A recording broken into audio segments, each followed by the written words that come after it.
Hong Kong police have arrested prominent democracy activist Joshua Wong for his involvement in last year's protests.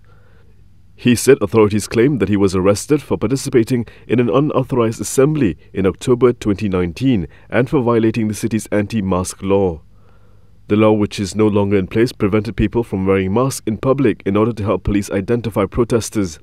23-year-old Wong is the latest in a string of activists being charged after last year's pro-democracy protests. The unrest prompted Beijing to impose a sweeping national security law on June 30th. It punishes anything China considers as subversive, secession, terrorism and collusion with foreign forces, with up to life in prison. Speaking to the media after being released on bail, Wong had this to say.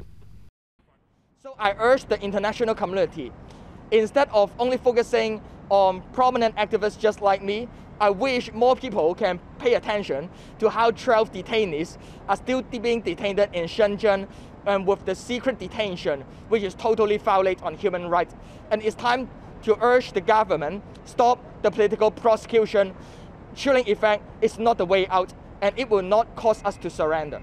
His longtime colleague, Agnes Chow, and two other activists were among 10 people arrested in August on suspicion of violating the new law.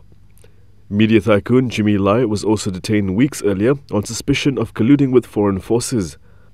Wong was just 17 years old when he became the face of the 2014 student-led umbrella movement democracy protests, but he was not a leading figure of the often violent unrest that shook Hong Kong last year.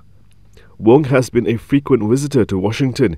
He appealed to the US Congress to support Hong Kong's democracy movement. His visits drew anger from Beijing, which says he is a black hand of foreign forces.